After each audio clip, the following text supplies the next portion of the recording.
बिस्मिल्लाहिर्रहमानिर्रहीम। अस्सलाम वालेकुम मेरे प्यारे दोस्तों। तमाम नेमतें और आसाइशें होने के बावजूद हज़रत आदम अलैहिस्सलाम जब जन्नत में तन्हाई और अजनबियत महसूस करने लगे तो अल्लाह पाक ने हज़रत अम्मा हव्वा अलैहिस्सलाम को पैदा फरमाया। मोहम्मद बिन असाक हज़रत इब्ने अब्बास रज़ी अल्लाह ताला अन्हो से रिवायत करते हैं कि हज़रत आदम अलैहिस्सलाम सो रहे थे कि अल्लाह पाक ने उनकी छोटी पसली से हज़रत हव्वा अलैहिस्सलाम को पैदा फरमा दिया। जब हज़रत आदम अलैहिस्सलाम नींद से जागे तो देखा कि उनके पास एक ऐसी मखलूक लेटी है जो उनसे कुछ ज़्यादा मुख्तलिफ नहीं। और तफसील सावी में है कि जब हज़रत आदम अलैहिस्सलाम ने अपनी ही जैसी खूबसूरत मखलूक को अपने पास लेटा देखा तो उनकी तरफ दस्ते मुबारक बढ़ाने का इरादा फरमाया। तो फरिश्तों ने अर्ज़ की कि ठहर जाएं, पहले इनका हक महर अदा करें। आप अलैहिस्सलाम ने फरमाया कि इनका हक महर क्या है? तो फरिश्तों ने अर्ज़ की कि इनका महर ये है कि आप हमारे सरदार हज़रत मोहम्मद सल्लल्लाहु अलैहि वसल्लम पर 10 मरतबा दुरूद पाक पढ़ें। चुनांचे आप अलैहिस्सलाम ने हुज़ूर अकरम सल्लल्लाहु अलैहि वसल्लम पर दुरूद पाक पढ़ा और फरिश्तों की गवाही से आप अलैहिस्सलाम का निकाह हज़रत बीबी हव्वा अलैहिस्सलाम से हो गया। और एक रिवायत में है कि हज़रत आदम अलैहिस्सलाम और हव्वा अलैहिस्सलाम 60 साल तक जन्नत में रहे, लेकिन उनको हक के ज़ौजियत अदा करने का हुक्म ना था और ना ही बच्चा पैदा करने का। हज़रत आदम अलैहिस्सलाम और हज़रत हव्वा अलैहिस्सलाम बड़े आराम और सुकून से जन्नत में रह रहे थे।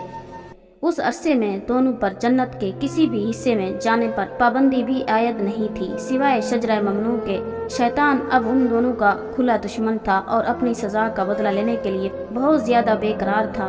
उसकी शदीद ख्वाहिश थी कि ये अल्लाह के हुक्म की खिलाफ वर्जी करें और कर शैतान ने उन दोनों के दिलों में वसवसा डाला ताकि उनके शर्मगाहें जो एक दूसरे से पोशीदा थीं वो बेपर्दा हो जाएं। हज़रत आदम अलैहिस्सलाम और हज़रत हव्वा अलैहिस्सलाम लिबास के मुतालिक यहाँ पर 2 तरह की रिवायत मिलती हैं। एक रिवायत तो ये मिलती है कि जन्नत में उन दोनों का लिबास जो उनको पहनाया गया था वो भी जन्नती था, जिसमें उन दोनों के सरों पर ताज भी रखा हुआ था। जबकि दूसरी रिवायत के मुताबिक उनके जिस्म पर जन्नती दरख्तों के पत्ते थे जिनसे उनके सतर एक दूसरे से पोशीदा थे। अब शैतान रोज़ उनके दिलों में वसवसा डालता और एक दिन कहने लगा कि तुम्हारे रब ने तुम दोनों को इस दरख्त से इसलिए मना फरमाया कि कहीं ये फल खाकर तुम दोनों फरिश्ते ना हो जाओ या कहीं हमेशा हमेशा जिंदा रहने वालों में से ना हो जाओ। शैतान की शैतानी और बहकावे वाली बातें सुनकर हज़रत हव्वा अलैहिस्सलाम सोचने पर मजबूर हो गई कि आखिरकार शैतान की मुसलसल कोशिशें और साजिशें रंग ले आई। उसने हज़रत हव्वा अलैहिस्सलाम को फल खाने पर राज़ी कर लिया। एक दिन हज़रत हव्वा अलैहिस्सलाम ने हज़रत आदम अलैहिस्सलाम से कहा कि हम इस शजरा ममनू का ज़रा सा हिस्सा खाकर तो देखें कि आखिर वो क्या राज है जो अल्लाह ताला ने इसे खाने से मना फरमा दिया। शुरू में तो हज़रत आदम अलैहिस्सलाम इसके लिए कतई तौर पर तैयार ना थे, लेकिन फिर हज़रत हव्वा अलैहिस्सलाम के मुसलसल इसरार पर बेदारे नक्साता वो भी राज़ी हो गए। खैर हज़रत आदम अलैहिस्सलाम और हव्वा अलैहिस्सलाम फल खाने पर तैयार हो गए। चुनाचे उन दोनों ने फल को खाया और अभी तक उन्होंने पूरी तरह फल चखा भी नहीं था कि उनके 70 गाहें एक दूसरे पर आया हो गई, जिस पर दोनों ने परेशानी के आलम में जन्नत के दरख्तों के पत्ते तोड़ तोड़ कर अपने बदन पर लगाने शुरू कर दिए ताकि अपनी शर्मगाहों को छुपा सकें। अल्लाह ताला ने दोनों को पुकारा और फरमाया, क्या मैंने तुमको मना नहीं किया था कि इस दरख्त का फल नहीं खाना और शैतान के वरगलाने में ना आना? ये तुम्हारा खुला दुश्मन है। दोनों ने जब अल्लाह ताला की पुकार सुनी तो मारे खौफ इलाही के कांप उठे। अल्लाह पाक फरमाने लगा, अब तुम दोनों एक खास मुद्दत तक के लिए जमीन ही पर रहोगे जहां तुम एक दूसरे के दुश्मन होगे और वहीं मरना और उसी से फिर पैदा होना है।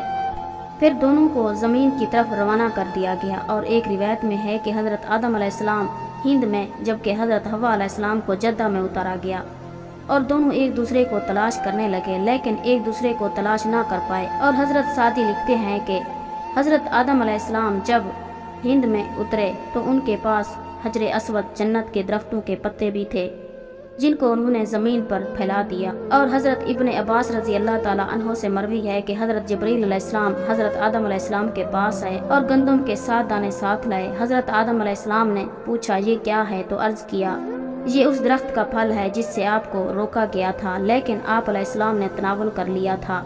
फरमाया, तो अब मैं इसका क्या करूं? अर्ज किया कि इनको ज़मीन पर बो दीजिए। हज़रत आदम अलैहिस्सलाम एक तवील अरसे तक अल्लाह ताला की बारगाह के अंदर रोते रहे। ایک دن حضرت آدم علیہ السلام نے حضور اکرم صلی اللہ علیہ وآلہ وسلم کے وسیلے سے اللہ تعالیٰ کی بارگاہ کے اندر توبہ کی، جس پر اللہ تعالیٰ نے پوچھا، اے آدم علیہ السلام، تمہیں میرے محبوب حضور اکرم صلی اللہ علیہ وآلہ وسلم کا کس طرح سے علم ہوا؟ حضرت آدم علیہ السلام نے فرمایا کہ جب میرے اندر روح ڈالی گئی تھی تو میں نے اپنی آنکھوں کو اٹھا کر دیکھا تو عرش الہی کے ارد گرد 2 تختیاں لگی ہوئی تھی، ایک پر لا الہ الا اللہ اور دوسری پر محمد رسول اللہ لکھا ہوا تھا، جس سے مجھے پتا چلا کہ یہ واقعی کوئی اللہ تعالیٰ کی مقرب اور برگزیدہ ہستی ہے کہ جس کا نام اللہ تعالیٰ کے ساتھ لکھا ہوا ہے۔ اس وجہ سے میں نے ان کے وسیلے سے آپ کی بارگاہ کے اندر توبہ کی۔ چنانچہ اللہ تعالیٰ نے حضرت آدم علیہ السلام کی توبہ حضور اکرم صلی اللہ علیہ وآلہ وسلم کے وسیلے کی وجہ سے قبول فرمایا، اور اللہ پاک نے حضرت جبرائیل علیہ السلام کو بھیجا کہ آدم علیہ السلام کو معافی کی خوشخبری سنا دو۔ چنانچہ حضرت آدم علیہ السلام اپنی معافی کی خبر سن کر اتنے زیادہ خوش ہوئے کہ آپ سربا سجود ہو کر سجدہ شکر بجا لائے۔ پھر جبرائیل علیہ السلام انہیں لے کر مکہ آئے، جہاں حضرت آدم علیہ السلام نے کعبہ شریف کی بنیاد رکھی اور حجر اسود کو کعبہ کے دیوار پر نصب فرمایا، پھر اس کے ارد گرد طواف کیا، اور طواف سے فارغ ہو کر حضرت جبرائیل علیہ السلام انہیں جبل عرفات پر لے گئے، جہاں حضرت حوا علیہ السلام تشریف فرما تھی۔ لیکن طویل عرصے کے جدائی اور حالات نے بہت سی جسمانی تغیرات پیدا کر دیے تھے، چنانچہ دونوں ایک دوسرے کو پہچان نہ پائے، جس پر حضرت جبرائیل علیہ السلام نے دونوں کا تعارف کروایا۔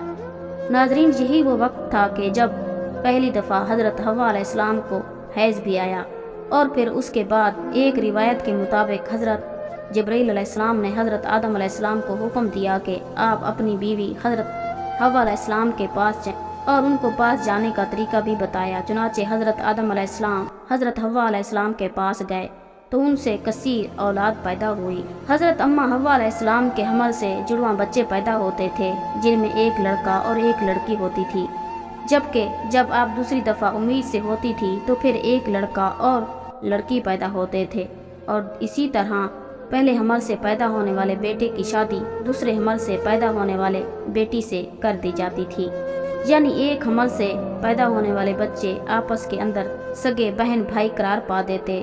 ناظرین، یہاں آپ کو یہ بھی بتاتے چلیں کہ اللہ تعالیٰ نے حضرت حوا علیہ السلام کو خود ہی حضرت آدم علیہ السلام کی زوجیت کے لیے پیدا فرمایا تھا، اس لیے نکاح پڑھانے کی ضرورت نہیں تھی۔ میرے پیارے دوستو، یہاں پر آپ کو بتاتے چلیں کہ کچھ لوگوں کا ماننا ہے کہ اللہ تعالیٰ نے حضرت حوا علیہ السلام کو حضرت آدم علیہ السلام کی زوجیت کے لیے پیدا فرمایا تھا، اس لیے نکاح پڑھانے کی ضرورت نہیں تھی، بلکہ اللہ پاک نے فرشتوں کی گواہی میں حضرت حوا علیہ السلام کو حضرت آدم علیہ السلام کی زوجہ بنا دیا تھا۔ قرآن پاک میں اللہ تبارک و تعالیٰ نے حضرت حوا علیہ السلام کے لیے زوجہ آدم علیہ السلام کا لفظ استعمال کیا ہے، لیکن یہ قول غیر معتبر ہے کہ جس کے اندر بہت ساری طویلات اور ناقص دلیلوں کی بھی حاجت پڑے گی۔ حقیقی بات یہ ہے کہ اللہ تعالیٰ نے حضور اکرم صلی اللہ علیہ وسلم پر درود پاک پڑھنے کے وسیلے سے اور فرشتوں کی گواہی سے حضرت حوا علیہ السلام کا نکاح حضرت آدم علیہ السلام سے کیا تھا، اگرچہ حضرت حوا علیہ السلام حضرت آدم علیہ السلام کے لیے ہی پیدا ہوئی تھی، جس طرح سے اس دنیا کے اندر تمام عورتیں مردوں کے لیے ہی پیدا ہوتی ہیں، لیکن اس کے باوجود نکاح کرنا ضروری ہوتا ہے۔ ناظرین محترم، فرشتے حضرت آدم علیہ السلام کی پیدائش سے آزمائے گئے، جبکہ انسان کو بھی اللہ تعالیٰ آزمائش میں مبتلا کرتا ہے کہ کون فرمانبرداری کرتا ہے اور کون نافرمانی کرتا ہے، اور جو دنیا آخرت کے بارے میں غور فکر کرتا ہے وہ ایک کی فضیلت دوسرے پر جان لیتا ہے اور پہچان لیتا ہے کہ دنیا آزمائش کا گھر ہے اور فنا ہونے والی ہے، جبکہ آخرت کا بدلہ ہمیشہ ہمیشہ باقی رہنے والا ہے۔ لہٰذا دوستو، ہمیں بھی چاہیے کہ ہم ان لوگوں میں سے ہو جائیں جو دنیا کی ضروریات کو آخرت کی ضروریات پر بار دیتے ہیں، اور بے شک نیکی کی توفیق اور ہدایت کی توفیق اللہ تعالیٰ ہی کی جانب سے عطا کی جاتی ہے۔ اللہ تعالیٰ سے دعا ہے کہ اللہ تعالیٰ ہمیں ہدایت کے راستے پر چلنے اور ایمان پر خاتمہ کے ساتھ بلا حساب و کتاب جنت میں داخل ہونے کی توفیق عطا فرمائے، آمین یا رب العالمین۔